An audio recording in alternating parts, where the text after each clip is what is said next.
Hello everyone. नमस्कार दोस्तों, welcome to True IAS and PCS. Previous lecture में दोस्तों हम लोग बात कर रहे थे यूटिलिटेरियनिज्म फिलॉसफी के बारे में, जिसको जेरेमी बेंथम ने प्रपोज करा था। सिंपली उसका मीनिंग ये होता है, मैंने आपको बताया था। It means greatest happiness for the greatest number of masses, जिसको हम पीएसआईआर में भी पढ़ते हैं। आज के लेक्चर में हम इसी की डिस्कशन को कंटिन्यू करते हैं। प्रीवियस लेक्चर में मैंने आपको जेरेमी बेंथम के यूटिलिटेरियनिज्म प्रिंसिपल के बारे में, कुछ कोर प्रिंसिपल्स के बारे में बताया था, और उसी के कॉन्टेक्स्ट में दोस्तों हमने कोर प्रिंसिपल्स के अंदर बात करी थी प्रिंसिपल ऑफ यूटिलिटी की, हेडोनिज्म की, कॉन्सिक्वेंशनलिज्म की और ग्रेटेस्ट हैप्पीनेस प्रिंसिपल की, जिसका पूरा का पूरा रिलेशन यूटिलिटेरियनिज्म के मीनिंग के साथ जुड़ा हुआ होता है। हमने वहाँ पर एक इम्पॉर्टेंट टर्म या एक इम्पॉर्टेंट प्रिंसिपल जिसके बारे में बात करी थी वो है हीडोनिज्म।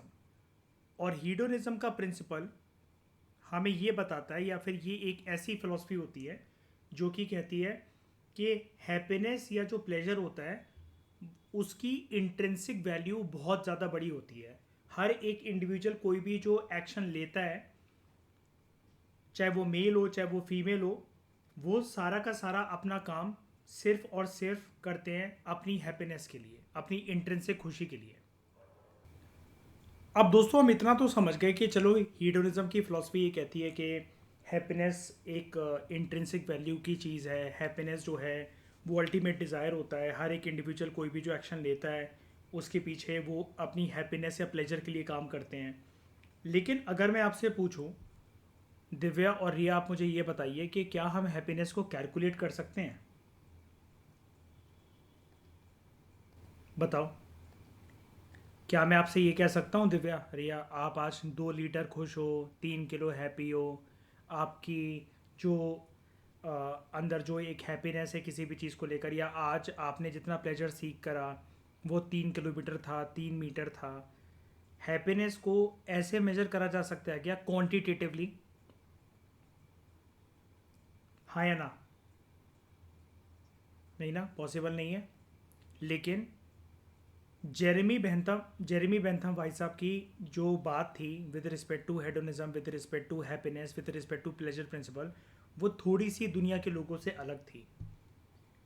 जेरेमी बेंथम भाई साहब ने हैप्पीनेस को कैलकुलेट करने के लिए एक कैलकुलेटर निकाला था। ठीक है, अब ये कोई कैलकुलेटर कोई फिजिकल डिवाइस नहीं था। इन्होंने बेसिकली एक चीज़ प्रपोज करी थी जिससे आप हैप्पीनेस को कैलकुलेट कर सकते हो। और अगर हैप्पीनेस को अगर हम कैलकुलेट कर पा रहे हैं तो यानी कि हमारे पास कोई नंबर होने चाहिए। हम उसको कहेंगे कि ये चीज़ हो रही है calculate in quantitative terms, not in terms of quality. Happiness वैसे क्या है, एक क्वांटिटी है कि क्वालिटी है? हैप्पीनेस क्या है? हैप्पीनेस एक क्वालिटी है। हम इसको क्वांटिटेटिवली तो मेजर नहीं कर सकते हैं, यानी कि हम हैप्पीनेस के लिए कोई नंबर्स प्रपोज कर सकते हैं क्या? Answer will be no. लेकिन जेरेमी बेंथम ने एक कैलकुलेटर प्रपोज करा था इसके लिए, हैप्पीनेस को कैलकुलेट करने के लिए। और क्योंकि हैप्पीनेस और प्लेजर प्रिंसिपल का पूरा लेना देना हेडोनिज्म की फिलॉसफी के साथ एसोसिएटेड है, तो इसलिए दोस्तों इसको बोला जाता है जेरेमी बेंथम का, इसको फेमसली दुनिया में डिनोट करा जाता है एज जेरेमी बेंथम्स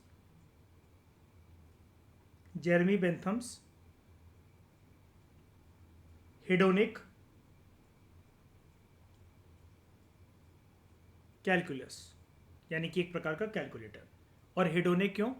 बिकॉज हेडोनिज्म या जो हेडोनिक टर्म है it is associated with pleasure principal या हैप्पीनेस प्रिंसिपल। हेडोनिज्म की फिलॉसफी ये कहती है कि प्लेजर और हैप्पीनेस जो है वो इंट्रिंसिक वैल्यू होल्ड करते हैं, अल्टीमेट एम होते हैं किसी भी पर्सन के एक्शन के पीछे। तो जेरेमी बेंथम ने ये जो हेडोनिक कैलकुलस जो प्रपोज करा था, ये एक प्रकार से एक तरीका था।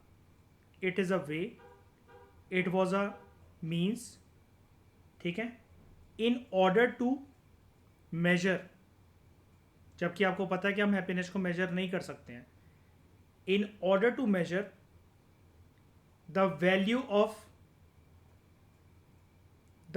ऑफ बोथ प्लेजर यानी कि हैप्पीनेस एंड पेन। इससे होगा क्या? जेरेमी बेंथम कहता है इस प्लेजर और पेन को मेजर करके in terms of value we can know कि एक इंडिविजुअल अपने जीवन में बेस्ट कोर्स ऑफ एक्शन क्या ले सकता है या क्या ले सकती है। और ये जो कैलकुलेशन है दोनों चीज़ों की, फिर चाहे वो बात हो प्लेजर की या फिर वो बात हो पेन की, अपने इस कैलकुलस में, अपने इस कैलकुलेटर में जेरेमी बेंथम हमें कुछ 6-7 चीज़ें बताता है, 6-7 इंडिकेटर बताता है कि अगर हमें किसी भी इंडिविजुअल के एक्शन के साथ एसोसिएटेड उसके प्लेजर को, हैप्पीनेस को या पेन को जानना है, तो हमें 7 चीज़ों पर वो चीज़ टेस्ट करनी होगी एक इंडिविजुअल का प्लेजर या pain which is associated with his or her course of action. Number 1, intensity. सबसे पहला जो पैरामीटर है, जो प्लेटफॉर्म है, दैट इज इंटेंसिटी, यानी कि वैल्यू जो होगी पेन की या प्लेजर की वो डिटरमाइन कैसे होगी। जेरेमी बेंथम कहता है सबसे पहले तो हमें उसकी इंटेंसिटी टेस्ट करनी चाहिए कि कोई भी जो प्लेजर या पेन है हाउ स्ट्रॉन्ग इट इज, कितना स्ट्रॉन्ग है ये। दूसरी चीज ड्यूरेशन, आपके कोर्स ऑफ एक्शन लेने की वजह से जो भी प्लेजर या पेन जो उत्पन्न हुआ है, how long does it last, कितने टाइम तक वो रहेगा, उसका जो इम्पैक्ट है वो कितने टाइम तक आपको देखने को मिलेगा। तीसरा पैरामीटर है सर्टेनिटी स्लैश अनसर्टेनिटी, यानी कि आपने जो भी एक्शन लिया, क्या आपको पता था कि आपके इस लिए हुए एक्शन की वजह से जो पेन या जो प्लेजर है वो सर्टेन है कि अनसर्टेन है। तो सर्टेनिटी और अनसर्टेनिटी में जेरेमी बेंथम ये कहता है कि हमें ये टेस्ट करना होता है आपके लिए हुए एक्शन की वजह से हाउ लाइकली द पेन और प्लेजर या फिर जिसको हम कहते हैं हैप्पीनेस इट विल अकर, क्या लाइकलीनेस है उसकी, क्या लाइकलीहुड है उसकी, क्या प्रोबेबिलिटी है, क्या पॉसिबिलिटी है। ठीक है। उसके बाद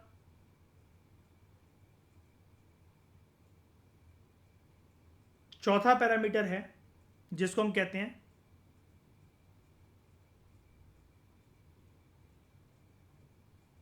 प्रोपेंक्यूटी स्लैश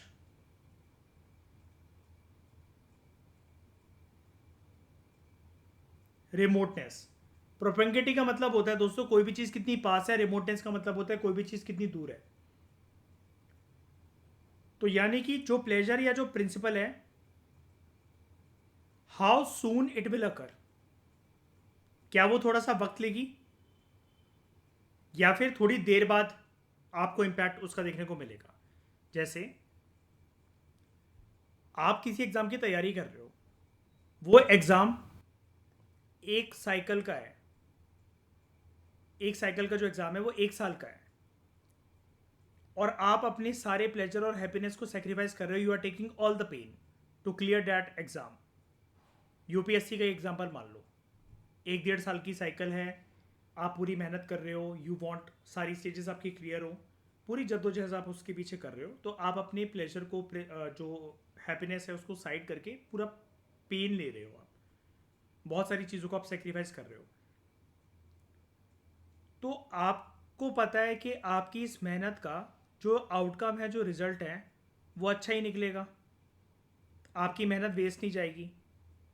और मान लो कि भगवान की कृपा से, आपकी मेहनत से, आपकी लगन से आपका एग्ज़ाम क्लियर होता है, आपको डिज़ायर्ड सर्विस मिलती है, डिज़ायर्ड रैंक मिलती है, तो आपको पता है कि आपने टाइम बहुत लगाया पेन लेने के लिए, और प्लेजर भी बहुत देर में आपको मिलेगा, जो हैप्पीनेस है वो भी आपको बहुत देर में मिलेगी।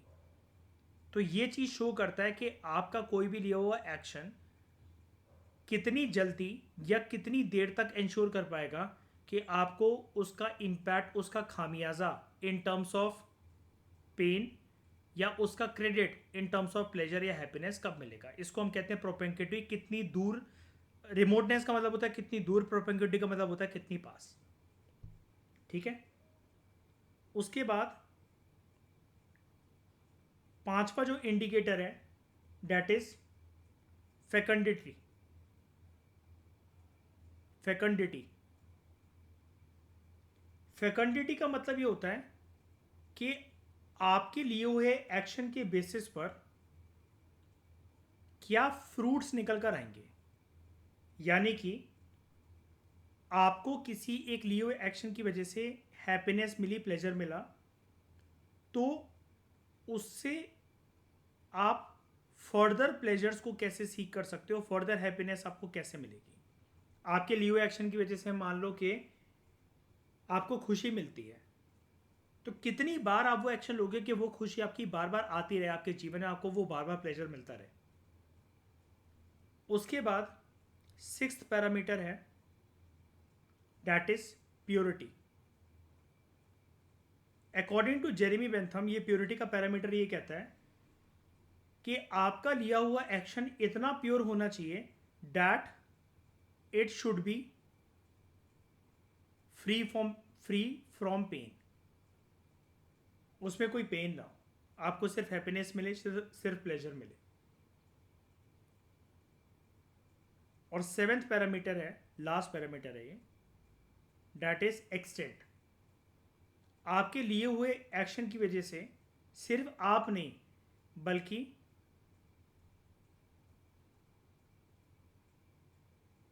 How many people will get affected, उनको क्या प्लेजर या पेन मिलेगा आपके लिए हुए एक्शन की वजह से। ये है जेरेमी बेंथम का हिडोनिक कैलकुलस, हैप्पीनेस को मेजर करने का एक कैलकुलेटर, जिसमें जेरेमी बेंथम हमें ये बताते हैं कि ये जो उनका दिया हुआ हिडोनिक कैलकुलेटर है, हिडोनिक कैलकुलस है, इसके अंदर 7 पिलर्स हैं, 7 चीज़ें ऐसी हैं जो कि ये बताएंगे कि आपके लिए हुए एक्शन की वजह से आपको या तो प्लेजर मिलेगा, हैप्पीनेस मिलेगी या पेन मिलेगा। तो वो कैसे कैसे मिलेगा प्लेजर या पेन, उसके 7 पहलू हैं। इंटेंसिटी, ड्यूरेशन, सर्टिनिटी या अनसर्टिनिटी, प्रोपेंसिटी या रिमोटनेस, फेकंडिटी, प्योरिटी, और किस एक्सटेंट तक वो लोगों को प्रभावित करेगा आपका लिया हुआ डिसीजन। तो हमने जेरेमी बेंथम की इस यूटिलिटेरियनिज्म फिलॉसफी प्लस उनके इस हेडोनिक कैलकुलस से क्या सीखा। जेरेमी बेंथम की यूटिलिटेरियनिज्म फिलॉसफी के पीछे और उनके हेडोनिक कैलकुलस के पीछे हमें कुछ की एस्पेक्ट्स देखने को मिलते हैं, कुछ की एस्पेक्ट दोस्तों जानने को मिलते हैं। सबसे पहले तो जो हमने प्रीवियस लेक्चर में भी बात करी थी, जेरेमी बेंथम का जो पूरा का पूरा जो फोकस है, उनकी पूरी फिलॉसफी के अंदर जो एम्फेसिस है, इट इज ऑन कॉन्सिक्वेंसेस। क्योंकि जैसा कि हमने डिस्कस करा था, यूटिलिटेरियनिज्म की philosophy is all about consequentialism. It is not like deontological ethics. Difference क्या है डियोंटोलॉजिकल एथिक्स और कॉन्सिक्वेंशलिज्म के बीच में? डियोंटोलॉजिकल एथिक्स में हम एक्शंस के ऊपर फोकस करते हैं, आउटकम्स को इग्नोर करते हैं। लेकिन इन यूटिलिटेरियनिज्म, अब क्योंकि यूटिलिटेरियनिज्म की फिलॉसफी का पूरा लेना देना है कॉन्सिक्वेंशलिज्म के साथ, तो यहाँ पर हम पूरी तरीके से फोकस्ड हैं कि एक्शंस के अंदर एथिक्स या मोरालिटी थे कि नहीं थे, वो भाड़ में जाएं, लेकिन कॉन्सिक्वेंसेस में, आउटकम्स में, रिजल्ट्स में, रिपरकशंस में हमें एथिक्स और मोरालिटी दिखनी ही चाहिए। ठीक है। तो यहाँ पर हमारा पूरा फोकस रहता है on actual outcomes of individuals actions. उसके बाद जेरेमी बेंथम के हिडोनिक कैलकुलस से और उनकी यूटिलिटिज्म की फिलॉसफी से हम एक और चीज़ जान सकते हैं कि जेरेमी बेंथम हर चीज़ को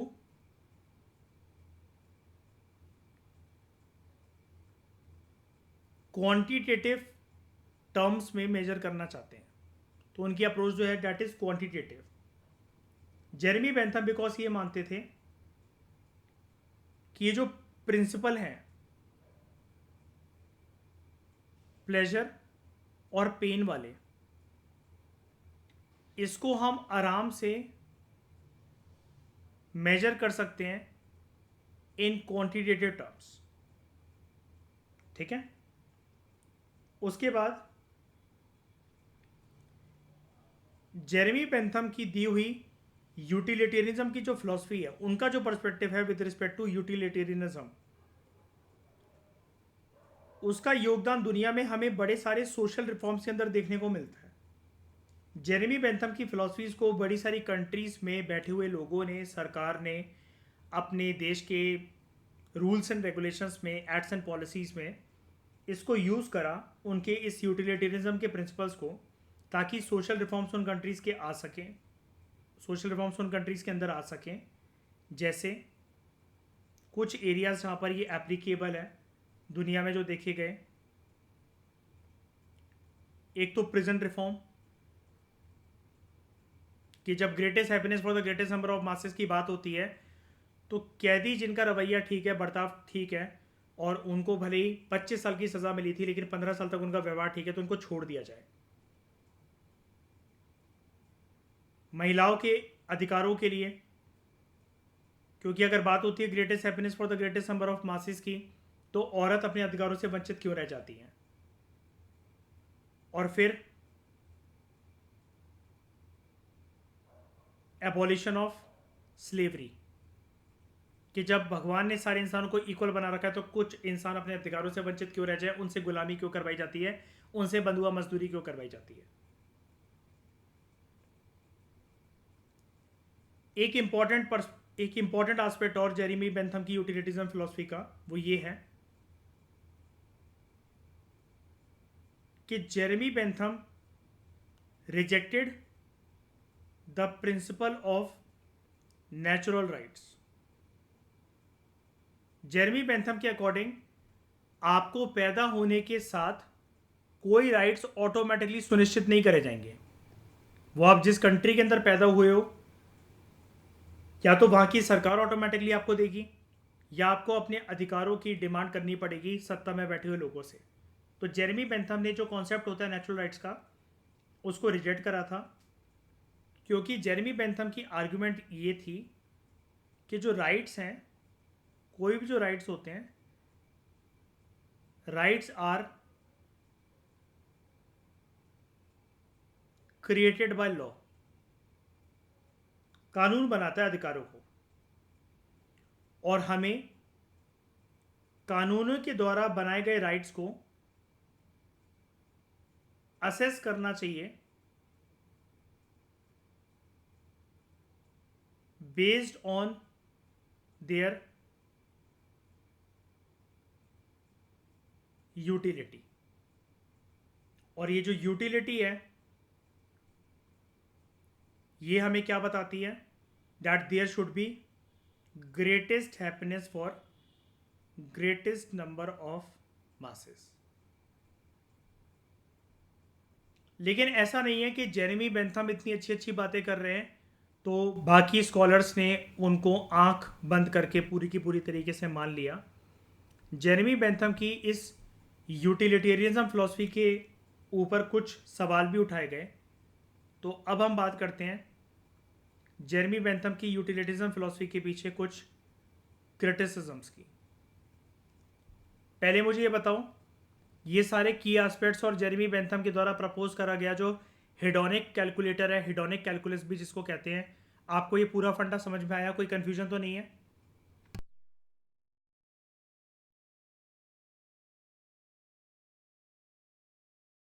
बताओ दिव्या, मयूर, रिया, आ गया ना? चलो आगे बढ़ते हैं फिर हम। क्रिटिसिज्म क्या है? सबसे इंपॉर्टेंट, अगर आप खुद क्रिटिसाइज करना चाहोगे जेरेमी बेंथम, तो जेरेमी बेंथम को, तो वो किस बात पे करना चाहोगे बताओ?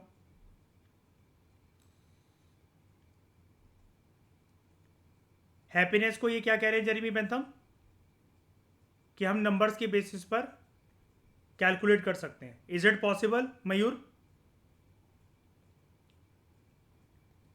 हैप्पीनेस क्योंकि एक क्वालिटी है कि एक नंबर है, या आप मतलब ये कहोगे उसको कि 4 किलो कोई हैप्पी है, 2 लीटर कोई हैप्पी है, ऐसा तो नहीं हो सकता।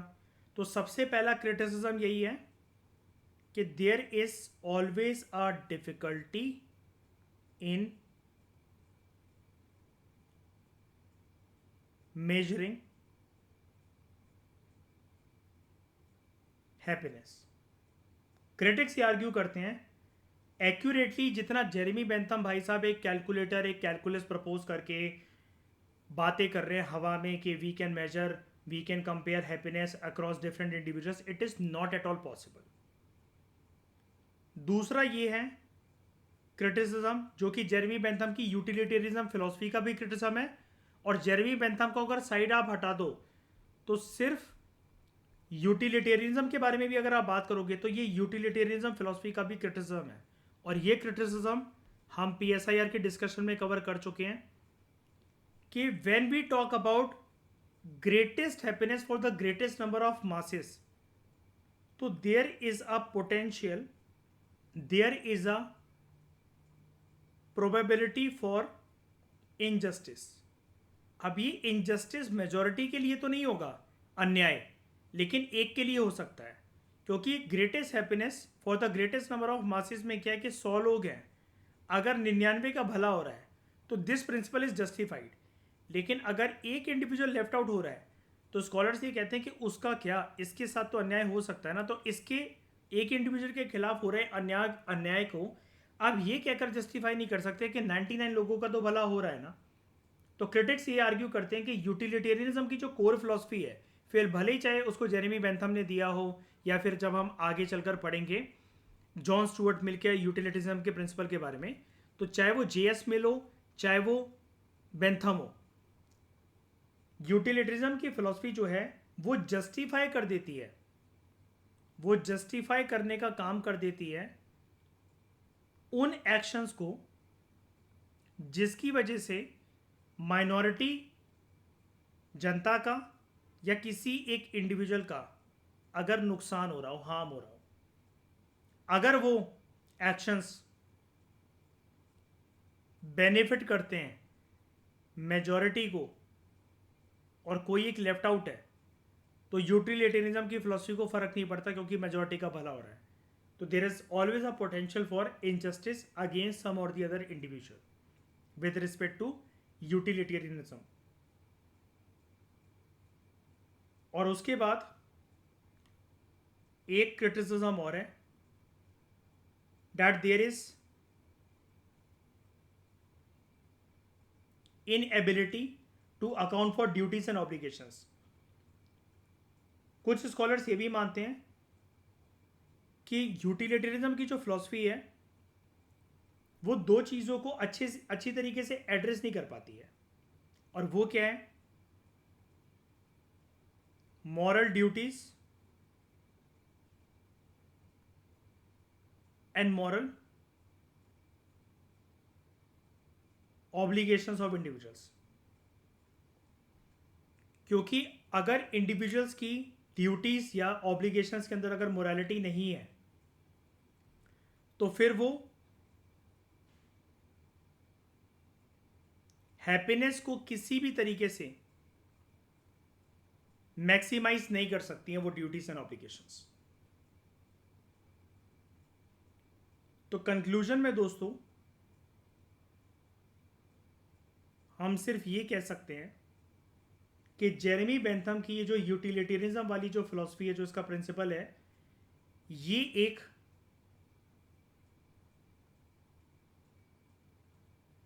कॉन्जिक्वेंशलिस्ट या कॉन्जिक्वेंशलिज्म के ऊपर एक एथिकल थ्योरी है जिसका पूरा का पूरा एम्फेसिस इस बात के ऊपर है that we need to maximise happiness, और मैक्सिमाइजिंग हैप्पीनेस जो है वो यूटिलिटेरिज्म के अंदर अल्टीमेट मॉरल गोल भी है।